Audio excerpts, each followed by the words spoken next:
आज आई सुदामा ने दौड़ लगाई और क्या देखते हैं भीतर भवन के श्री राधा रानी के साथ दिव्य युगल सरकार में प्यारे ठाकुर खड़े हैं। जाकर सुदामा जी चल 8 में अभी तो 16,100 विवाह और भी तो होंगे। गुरुदेव ने कहा बिल्कुल है, ये तो अलग अलग हिसाब से विवाह हुए, लेकिन जो 16,100 विवाह हुए ये एक साथ विवाह कर लेता हूँ। तो 16,100 विवाह एक साथ हो गए। अब सब हो गए 16,108। बोले द्वारकाधीश भगवान की जय। Hello guys, welcome back to my new vlog. तो कैसे आप सब लोग, होप कि सब बढ़िया होंगे। तो मैं भी एकदम बढ़िया हूँ। तो आज है 29 जून और अभी दिन का बज रहा है 2। तो आज हम जा रहे हैं कोड़ीधार, क्योंकि वहाँ पे भागवत चल रही है आजकल। तो आज शायद मेरे हिसाब से लास्ट दिन है या सेकेंड लास्ट दिन है, अभी फिक्स पता नहीं है। तो वहाँ पे जा रहे हैं। 1 बजे से शुरू हो जाती है मेरे हिसाब से। तो हम जो है थोड़ा आने में लेट हो चुके हैं घर से, क्योंकि बहुत ज़्यादा मतलब सारे लोग आ रहे थे, तैयार होने में टाइम लग ही जाता है। तो मम्मी आ रहे हैं पीछे से, हम उनका वेट कर रहे हैं। बाकी अभी जो है मौसम आज जो है बारिश का लग रहा है, मतलब धूप नहीं है। जैसे कि अभी 2 बज रहे हैं तो उस हिसाब से धूप नहीं है, बारिश का मौसम होता है। एक बार दिखा दूँ मौसम कैसा हो रहा है करके। तो मौसम की बात करूँ तो मौसम आज जो है बादल लगे हुए हैं, देखो धूप का नामो निशान नहीं है। तो अभी हम जो है देखो पीछे रहा हमारा गेट कॉलेज का। तो हमने कॉलेज का गेट जो है क्रॉस कर लिया है। अभी हम कॉलेज के गेट से अंदर को आ रहे हैं। वहाँ नीचे से रोड कट रही है कोड़ीधार को, तो दिखाते हैं अभी आगे जाके आपको। तो रोड से थोड़ा मतलब 5 या 10 मिनट की दूरी पे है उनका गांव। उनके गांव के जो मंदिर है इष्टदेव का मंदिर, उसमें होती है भागवत, जिसका कि कल है भंडारा। हमने अभी यहाँ पे बोर्ड पढ़ा था, तो उसका कल भंडारा है। आज आखिरी दिन है सप्ताह का, तो कल है भंडारा। तो हमने सोचा क्यों ना आज हम भी जाएँ एक चक्कर। तो देखते हैं अभी। और मौसम देखो यार, बढ़िया सा हो रहा है एकदम ना। धूप हो तो अभी मतलब दिन का टाइम हो रहा है, तो धूप में दिक्कत होती जाने में। अभी सही हो रहा है, बढ़िया से मौसम हो रहा है, एकदम ठंडी हवा चल रही है और बादल लगे हुए हैं बढ़िया से। पर बारिश ना आए ना, बारिश की वजह से थोड़ा बहुत दिक्कत हो जाती है। तो पीछे से बच्चा पार्टी आ रही है, मम्मी बहुत पीछे रह गए अभी। वो आराम आराम से सारी बातें करते करते सारी औरतें तो थोड़ा आगे आ चुके हैं। तो वहाँ सामने दिख रही है बिल्डिंग हमारे कॉलेज की, दिखाती हूँ हल्के से, ये देखो। बाकी नीचे को भी है, ये अभी एक ही दिख रही है। और देखो मौसम देखो, बादल लगे हुए पूरे के पूरे। और पीछे से हमारी मम्मी आ रहे हैं, देखो एकदम धीरे धीरे चाल में। तो ये नीचे को रास्ता देता खत्ता को, यहाँ को जाने हमने, ये कोड़ीधार का रास्ता है। और वो रहा कॉलेज का फील्ड, देखो वहाँ पे एकदम सीमेंटेड कर दिया है और वॉलीबॉल का नेट वगैरह लगा दिया है अब खेलने के लिए। पहले तो नहीं था हमारे टाइम पे, लेकिन बाद में बन चुका है।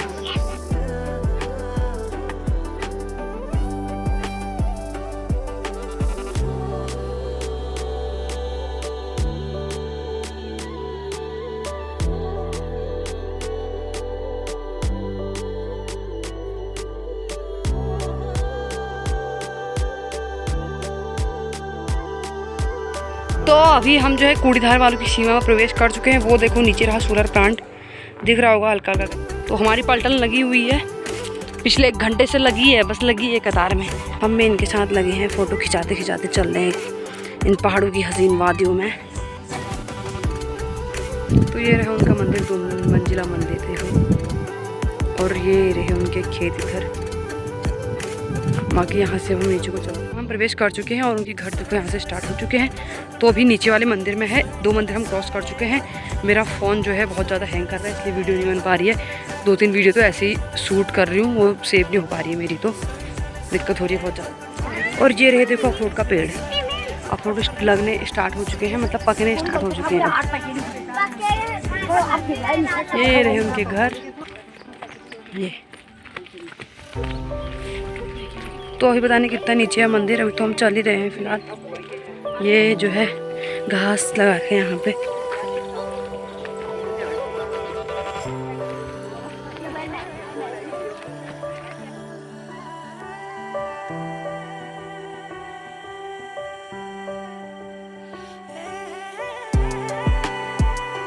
तो फाइनली हम पहुँच चुके, वो रहा सामने जहाँ पे भागवत हो रही है। और कितने प्यारे से फूल लगे हुए यहाँ पे।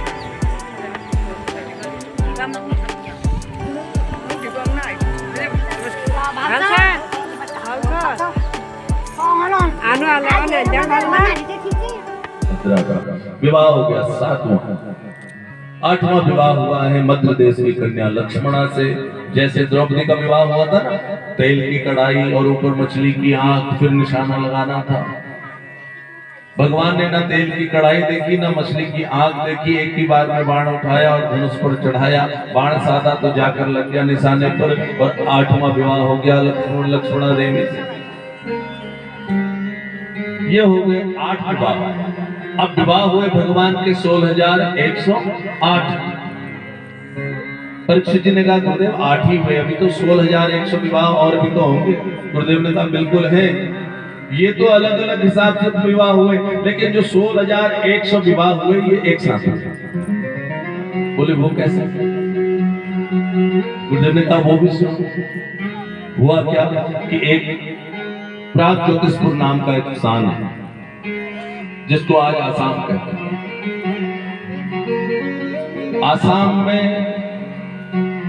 आसाम को ही प्राग ज्योतिषपुर उस समय कहते थे। हमारे भाई साहब वहीं से आए हैं, मानंद प्राग ज्योतिषपुर के ही हैं। वहां पर एक बड़ा असुर रहता है, उसका नाम है भौमासुर। यद्यपि नाम उसका नरकासुर था, भूमि पुत्र होने के नाते भौमासुर उसको कहने लगे। उसने 16,100 कन्याओं को उनका अपहरण कर लिया। हर राज्य से जिसकी भी राजकुमारी होती है उसको उठा लाता, इच्छा हो तो जो भी राजकुमारी होती है उसको उठा लाता। अब हुआ क्या कि इन्होंने एक दिन किसी विधि भगवान तक सूचना पहुंचाई कि भगवान हमारा जीवन संकट में, हमारी रक्षा कर। भगवान के पास वह सूचना पहुंची तो भगवान ने कहा जरूर। हम तो सत्या देवी को कहा, सत्यभामा जी को, कि चलो घूमने चले। हाथ जोड़कर सत्यभामा, प्रभु आप तो जहां कहें हम तो वहीं चलने को तैयार।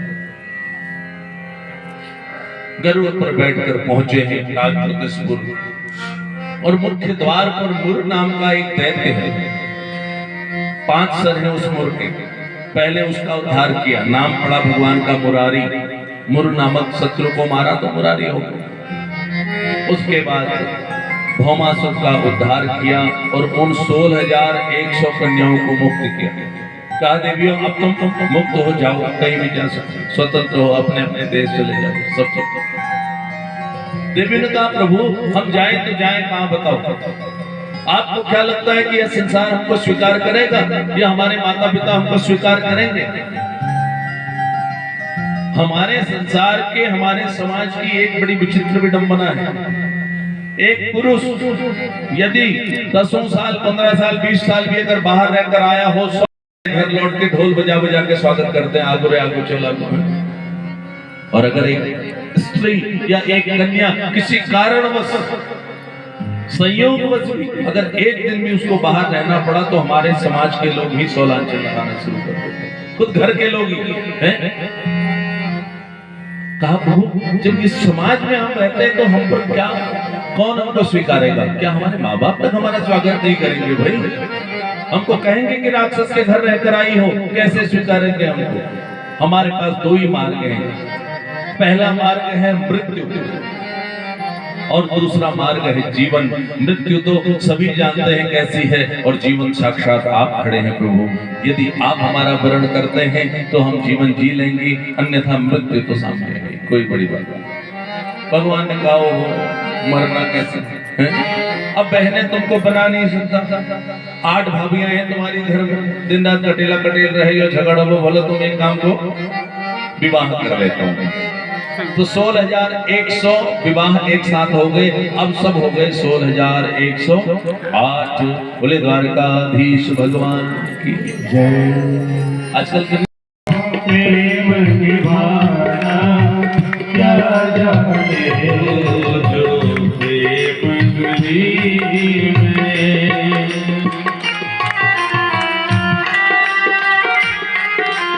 तालियों की सेवा करते हैं।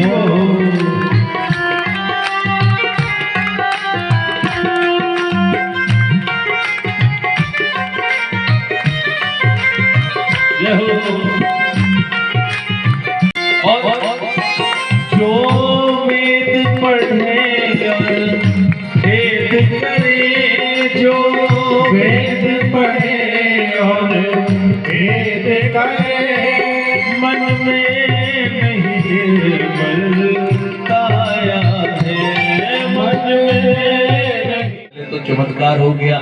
जहाँ सुदामापुरी में एक झोपड़ी बनी थी, विश्वकर्मा के माध्यम से भगवान ने रातों रात पूरे महल तैयार कर।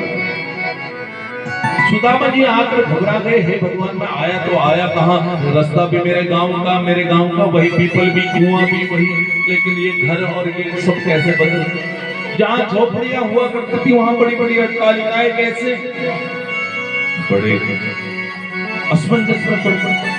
सुदामा मंदिर देख गए, सुदामा मंदिर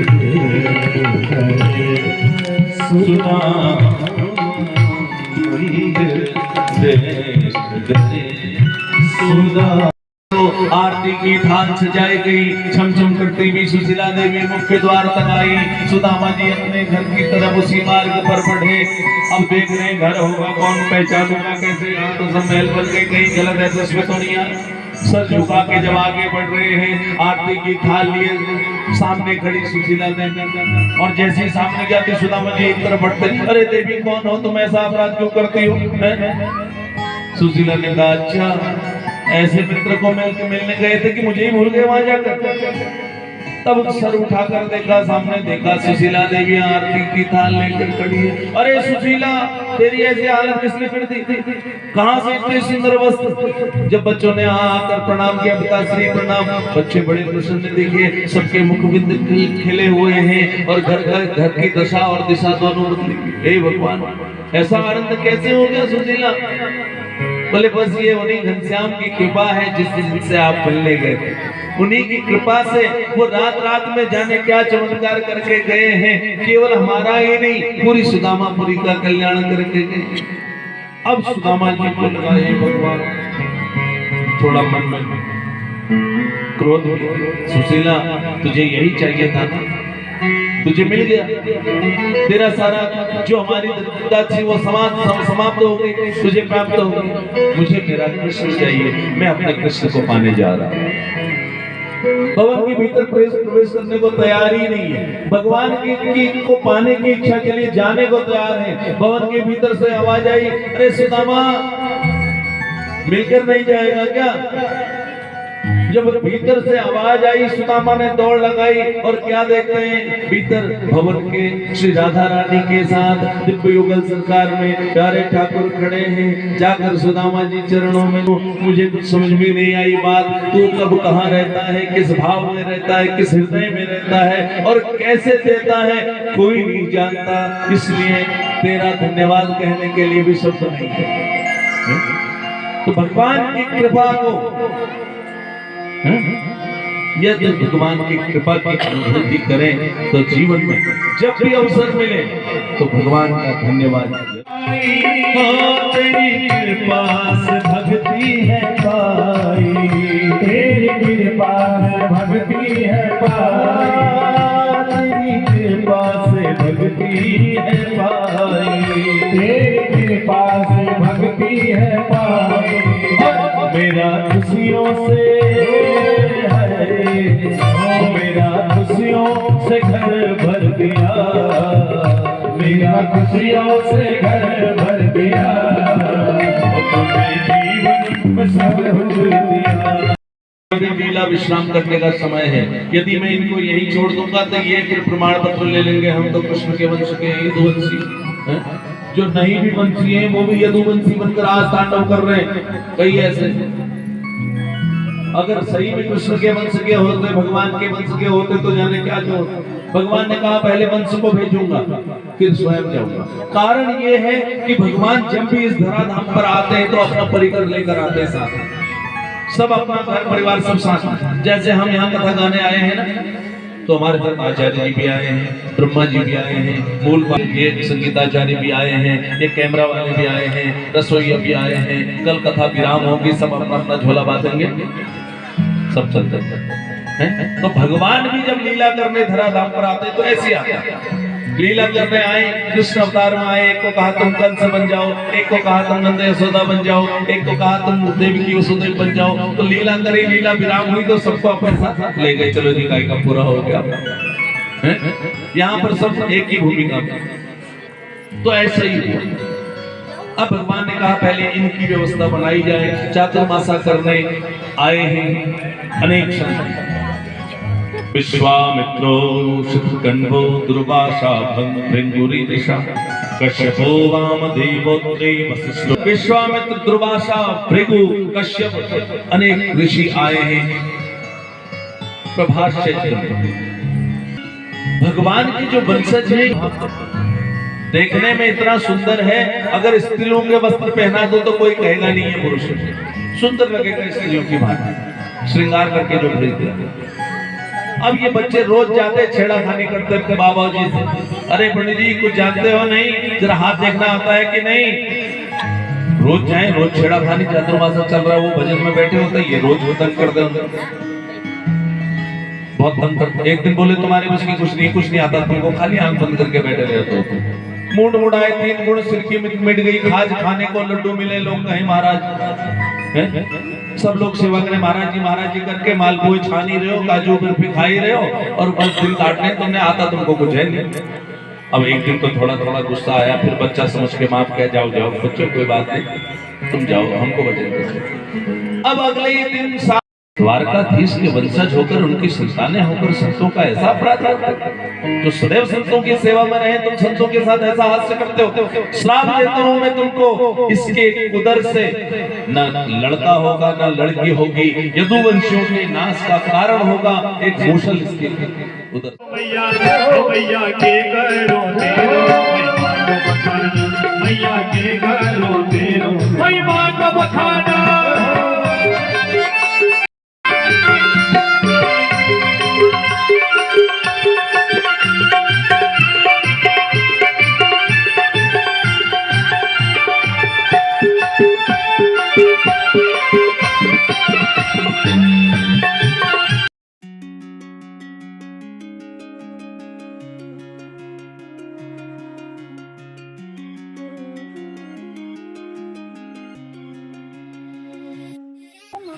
तो गाइस अभी हो गए 7:15 और अभी जो है कथा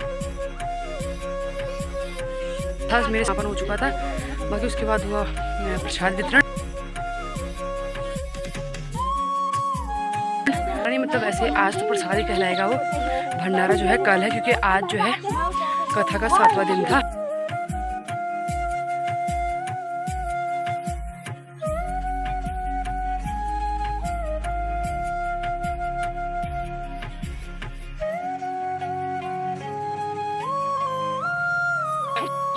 हमको घर जाते जाते रात तो हो ही जाएगी।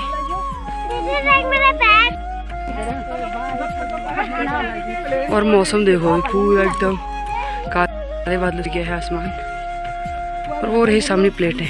अभी अंधेरा हो गया, देख भी जाना अच्छे से।